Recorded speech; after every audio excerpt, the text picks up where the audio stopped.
After 11 days of protests over climate change, environmental activists have announced a pause in their campaign today, but it's not over yet. Extinction Rebellion Group, which headed the protests, has vowed to continue with the agitation in the closing ceremony in London's Hyde Park. Yeah, it's certainly not the end of anything, like in a big way, but it's just a sort of close to this part, and now we've all got lots of work to do.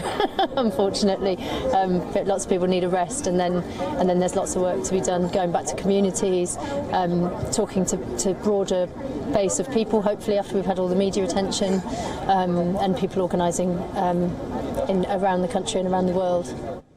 The Extinction Rebellion Group advocates non-violent civil disobedience. So what was the reason for the protest? The group wants Britain to declare a climate and ecological emergency, reduce greenhouse gas emissions to zero by 2025 and create a citizens' assembly to work with the government to address climate change.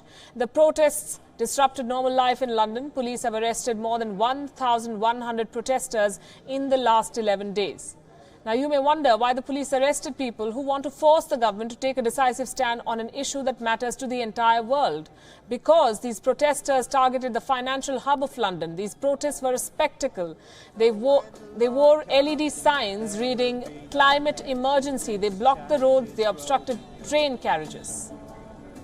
Well, I'm here because I have a belief that there is something greater than us which tells me that we don't own this earth.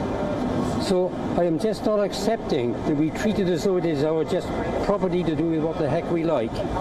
And it's doing terrible damage. The current economy is now using 1.7 Earth. And we in the human population have been taught that this is the way of life. It isn't. It's a way of death. And that's because the more we take, the less there is for future generations, for the poorest peoples who are already got next to nothing, and the rest are other than human nature, which is as important as we are. It's not just the locals. Greta Thunberg, the 16-year-old activist from Sweden, also took part in these protests. Now, climate change is a scientifically proven phenomenon. The impact is visible already. Rising greenhouse gas emissions has in fact threatened to hurt several species. The melting of ice caps threatens to destroy parts of the world. The developed world is guilty of accelerating this damage. French President Macron even sought to hike taxes on fuel, but that did not go down well. The Yellow Vest protests were there for the world to see. US President thinks climate change is a hoax. He said it in so many words. The ignorance and procrastination is spread across the world.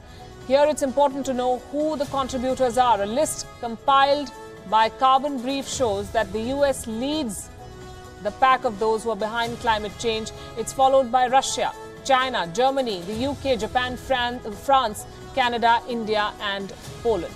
According to the IEA, China tops the list of global carbon dioxide emissions from fuel combustion. The US is number 2 on the list. Together, these countries contribute over 40% of global CO2 emissions. They discuss climate change in Davos summits, United Nations forums, but when it comes to action, no country really wants to walk the talk. The protesters get arrested, like in London, but put simply, it's one major problem threatening life on planet Earth.